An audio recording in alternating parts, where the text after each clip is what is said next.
नमस्कार दोस्तों, स्वागत है आप सभी का TLT टूर गाइड में। दोस्तों आज की वीडियो में हम बात करने वाले उत्तर भारत के केंद्र शासित प्रदेश जम्मू कश्मीर के श्रीनगर, सोनमर्ग, गुलमर्ग और पहलगाम के बारे में कि आप यहाँ कब जाएं, कैसे जाएं, यहाँ रुकने और खाने पीने की क्या क्या सुविधा है और इन सभी प्लेसेस को घूमने के लिए कितने दिन का ट्रिप आपको प्लान करना चाहिए। और साथ ही गुलमर्ग में आप गोंडोल राइड यानी कि रोपवे का मजा कैसे ले सकते हैं और इसकी टिकट आप कैसे बुक करें। तो ये पूरी A to Z complete information आज मैं सभी को इस वीडियो में दूंगी और वीडियो के अंत में ये भी बताऊंगी कि आपको इन सभी प्लेसेस को घूमने और एक्टिविटीज को करने में कुल कितना खर्चा लग सकता है। तो इसलिए इस वीडियो को बिना स्किप किए पूरा अंत तक जरूर देखिएगा ताकि आपको जम्मू कश्मीर के इन सभी प्लेसेस के रिलेटेड पूरी कंप्लीट इन्फॉर्मेशन मिल सके। तो चलते वीडियो को स्टार्ट करते हैं और बात करते हैं सबसे पहले जम्मू कश्मीर की। कश्मीर एक ऐसा शब्द है जिसको सुनते ही हमारे दिमाग में ऊंची पहाड़ियां, बर्फ की चादर, डल लेक का शिकारा, ट्यूलिप गार्डन और मेहमान नवाजी के लिए मशहूर लोगों का ख्याल आता है। और धरती का स्वर्ग कहे जाने वाले कश्मीर की सुंदरता की चर्चा दुनिया भर में होती है और कश्मीर की खूबसूरती को देखते हुए अक्सर इसे भारत का स्विट्जरलैंड भी कहा जाता है। और साथ ही ये जगह अपनी इसी प्राकृतिक सुंदरता और यहाँ के प्रमुख धार्मिक स्थलों अमरनाथ और वैष्णो देवी मंदिर के लिए भी काफी ज्यादा प्रसिद्ध है, जहाँ हर साल कई तीर्थ यात्री दर्शन करने और जम्मू कश्मीर को घूमने के लिए आते हैं। दोस्तों अब बात करें कि आप जम्मू कश्मीर कैसे पहुँचे, यानी कि आप जम्मू कश्मीर के श्रीनगर कैसे पहुंचे। वैसे तो आप यहाँ पे बाय ट्रेन, बाय प्लेन और बाय बस बड़े ही आराम से पहुंच सकते हैं। दोस्तों यदि आप जम्मू कश्मीर के श्रीनगर ट्रेन से जा रहे हैं तो यहाँ का निकटतम railway station Jammu Tawi railway station है, जो कि देश के विभिन्न शहरों के रेलवे स्टेशनों से रेल मार्ग द्वारा काफी अच्छी तरीके से जुड़ा हुआ है, जिससे कि आप दिल्ली, मुंबई, चेन्नई और बैंगलोर आदि जैसे शहरों से ट्रेन पकड़ करके आप direct Jammu Tawi railway station तक पहुंच जाएंगे। और जम्मू तवी रेलवे स्टेशन से श्रीनगर की दूरी लगभग 252 किलोमीटर है, जिसे आप बाय बस या रिजर्व टैक्सी के थ्रू पूरा कर सकते हैं। और अगर आप जम्मू तवी रेलवे स्टेशन के बाहर से श्रीनगर के लिए बस लेते तो उसका चार्ज लगभग 500 से 600 रुपए पर पर्सन होता है और रिजर्व टैक्सी का चार्ज लगभग 4000 से 5000 रुपए होता है। और दोस्तों यदि आप श्रीनगर फ्लाइट से जा रहे हैं तो यहाँ का नजदीकी एयरपोर्ट खुद श्रीनगर इंटरनेशनल एयरपोर्ट है, जो कि देश के विभिन्न शहरों दिल्ली, मुंबई, बैंगलोर, चेन्नई और कोलकाता आदि जैसे शहरों के एयरपोर्टों से एयरलाइंस के द्वारा काफी अच्छी तरीके से जुड़ा हुआ है, जिससे कि आप इन शहरों के एयरपोर्टों से फ्लाइट पकड़ करके डायरेक्ट श्रीनगर एयरपोर्ट तक पहुंच जाएंगे। और इस एयरपोर्ट से श्रीनगर डल लेक की दूरी लगभग 21 किलोमीटर है, जिससे आप बाई बस या शेयरिंग टैक्सी के थ्रू पूरा करके डल लेक पहुंच सकते हैं। और अगर आप इस एयरपोर्ट के बाहर से डल लेक के लिए बस लेते तो उसका चार्ज लगभग 50 से 100 रुपए पर पर्सन होता है और शेयरिंग टैक्सी का चार्ज लगभग 300 से 400 रुपए होता है। और दोस्तों अगर आप जम्मू कश्मीर बस से जा रहे तो जम्मू कश्मीर के लिए आपको डायरेक्ट बस दिल्ली, हरिद्वार, मुंबई, वाराणसी, चंडीगढ़, हैदराबाद और कोलकाता आदि जैसे शहरों से बस पकड़ करके आप डायरेक्ट जम्मू कश्मीर तक पहुंच सकते हैं। इसके अलावा अगर आप अपने निजी वाहन, कार या बाइक से जम्मू कश्मीर जाना चाहते तो आप यहाँ पर बहुत ही आराम से पहुंच सकते हैं, क्योंकि जम्मू कश्मीर राज्य की सड़कें देश के विभिन्न शहरों से सड़क मार्ग द्वारा काफी अच्छी तरीके से जुड़ी हुई है। और साथ ही यहाँ के रास्ते पर आपको जगह जगह पर कई सारे होटल, रेस्टोरेंट और पेट्रोल पंप आदि जैसे अनेकों प्रकार की सुविधाएं देखने को मिल जाएंगी, जिससे कि आप रास्ते में खाते पीते मौज मस्ती करते हुए और हसीन वादियों को देखते हुए अपने निजी वाहन द्वारा जम्मू कश्मीर बहुत ही आराम से पहुंच जाएंगे। दोस्तों अब बात करें कि आप जम्मू कश्मीर में कहाँ पे स्टे करें। वैसे तो यहाँ स्टे करने के लिए आपको श्रीनगर के डल लेक, लाल चौक या डाउनटाउन में स्टे करने के लिए बहुत सारे प्राइवेट होटल मिल जाएंगे, जिन्हें आप 3000 से 4000 रुपए में ऑनलाइन या ऑफलाइन बुक करके यहाँ पे स्टे कर सकते हैं। मगर ये आपके ऊपर डिपेंड करता है कि आप श्रीनगर में स्टे करने के लिए किस टाइप के रूम की बुकिंग करते हैं। दोस्तों अब बात करें कि जम्मू कश्मीर के श्रीनगर में खाने पीने की क्या सुविधा है। वैसे तो आप यहाँ पे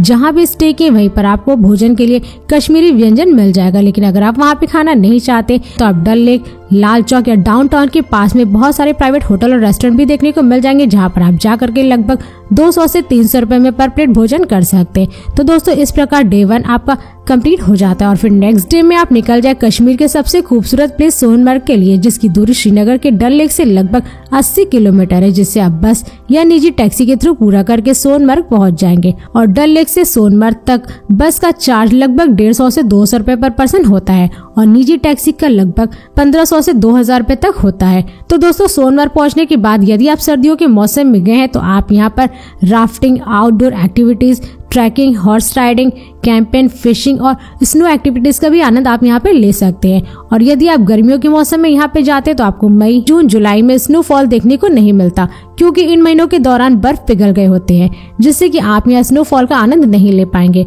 और हाँ दोस्तों, यदि आप 0 पॉइंट पर गए हैं तो वहाँ पर आपको मई में भी बर्फ देखने को मिल जाएगा, जिससे कि आप सोनमर्ग में गर्मियों के दौरान स्नो स्लेजिंग और स्नो बाइकिंग का भी आनंद ले सकते हैं। और दोस्तों, सोनमर्ग में ही बजरंगी भाईजान मूवी की शूटिंग भी हुई थी।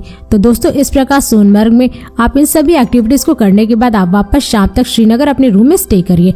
तो इस तरह आपका डे 2 कंप्लीट हो जाएगा और फिर नेक्स्ट डे 3rd डे में आप निकल जाए श्रीनगर से गुलमर्ग के लिए। दोस्तों, गुलमर्ग वो जगह है जहाँ पर देश का सबसे बड़ा गोल्फ कोर्स और स्काइंग है, और साथ ही यह जगह बेहतरीन बॉलीवुड की फिल्मों की शूटिंग के लिए भी जानी जाती है। और श्रीनगर से गुलमर्ग की दूरी लगभग 51 किलोमीटर है, जिससे आप बाई बस या रिजर्व टैक्सी के थ्रू पूरा कर सकते हैं, और इस दूरी को तय करने में लगभग 2 घंटे का समय लगता है। तो दोस्तों, गुलमर्ग पहुंचने के बाद आप यहाँ पर बहुत सारी एक्टिविटीज भी कर सकते हैं, जिसमें skiing, pony and horse ride, trekking, golfing आदि जैसे यहाँ पर आप स्नो एक्टिविटीज कर सकते हैं। और इस सभी स्नो एक्टिविटीज को करने के लिए आप यहाँ एक स्नो एक्टिविटी का शूट ले सकते हैं, जिसका चार्ज लगभग 300 से 350 रुपए होता है। और दोस्तों, गुलमर्ग केबल कार की सवारी के बिना अधूरी मानी जाती है, इसलिए गुलमर्ग जो भी पर्यटक आते हैं तो इस गुलमर्ग के गोंडोला राइड का मजा जरूर लेते हैं। और इस रोपवे का आनंद लेने के लिए आपको सबसे पहले ऑनलाइन टिकट बुक करना होता है, जिसकी ऑनलाइन बुकिंग आप www.jambukashmircablecar.com से कर सकते हैं या फिर ऑफलाइन करवा सकते हैं। तो दोस्तों, इस टिकट को प्राप्त करने के बाद आपको पहुंचना है रोपवे के टिकट काउंटर चेक पोस्ट पर, जहाँ पर आप लाइन में लग करके अपने टिकट की बुकिंग करवा लें। और बुकिंग करवाने के बाद आप गोंडोला के राइड में जाएं, और यहाँ जो भी आप टाइम स्लॉट बुक करेंगे उसी टाइम स्लॉट में आप रोपवे का आनंद ले सकते हैं। और यहाँ पर 2 प्रकार का टिकट बुक होता है, फेज 1 और फेज 2, जिसका चार्ज लगभग 1680 रुपए होता है। और दोस्तों, सारी एक्टिविटीज फेज 1 में ही होती है, क्योंकि फेज 2 में केवल स्नो और व्यू देखने को मिलता है, इसलिए अधिकतर टूरिस्ट फेज 1 तक ही जाते हैं। तो दोस्तों, गुलमर्ग में सभी एक्टिविटीज को करने के बाद आप निकल जाए शाम को श्रीनगर अपने रूम पे, जहां पर आप रेस्ट कीजिए। तो इस प्रकार आपका डे नंबर 3 समाप्त होता है। और फिर नेक्स्ट डे यानी कि 4th डे आप निकल जाए श्रीनगर से पहलगाम के लिए, जिसकी दूरी लगभग 90 किलोमीटर है।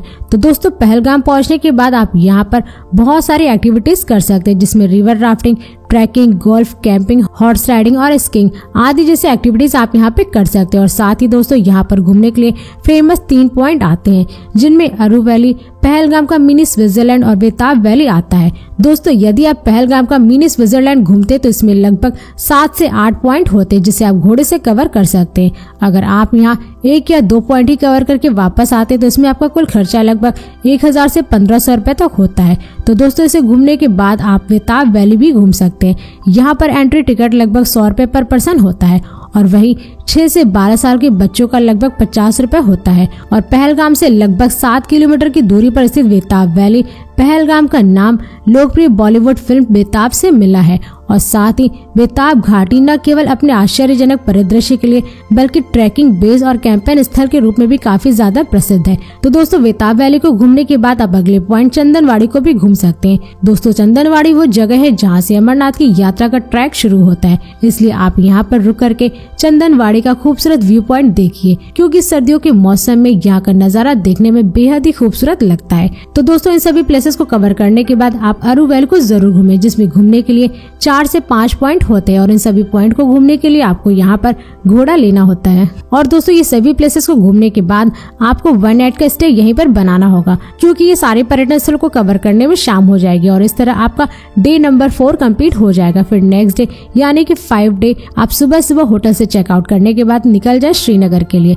तो दोस्तों, श्रीनगर पहुंचने के बाद आप यहाँ के लोकल साइट्स को घूमिए। और लोकल साइट्स को घूमने के बाद आप यहाँ शिकारा राइड्स, पैराग्लाइडिंग, शालीमार बाग, मुगल गार्डन, चश्मे शाही गार्डन, डल लेक आदि जैसे पर्यटन स्थलों को आप श्रीनगर में घूम सकते हैं। और दोस्तों, अगर आप यहाँ शिकारा राइडिंग करते तो उसका चार्ज लगभग 300 से 400 रुपए होता है। और वहीं सीजन के टाइम यानी कि क्रिसमस, न्यू ईयर, अप्रैल और जून में इसका चार्ज लगभग 800 से 900 रुपए पर घंटे होता है। और इस शिकारा राइडिंग से घूमते हुए आप डल लेक के सारे पॉइंट्स को भी कवर कर सकते हैं। तो दोस्तों, इन सभी प्लेसेस को घूमने के बाद आप स्टे बनाइए डल लेक के हाउस बोट में, जहाँ पर आप रेस्ट कर सकते हैं। तो इस तरह आपका डे नंबर 5 कंप्लीट हो जाएगा। और फिर नेक्स्ट डे यानी कि 6th डे में आप अपने प्रमुख शहरों के लिए श्रीनगर से फ्लाइट, ट्रेन या बस की सुविधा ले सकते हैं। और हाँ दोस्तों, यदि आप जम्मू कश्मीर के श्रीनगर, सोनमर्ग, पहलगाम और गुलमर्ग का फुल वीडियो देखना चाहते हैं तो आप सभी को इन यात्राओं से रिलेटेड फुल वीडियो मेरी वीडियो की डिस्क्रिप्शन में मिल जाएगा, जिसकी मदद से आप जम्मू कश्मीर के श्रीनगर, सोनमर्ग, पहलगाम और गुलमर्ग के बारे में और भी ज्यादा जानकारी ले सकते हैं।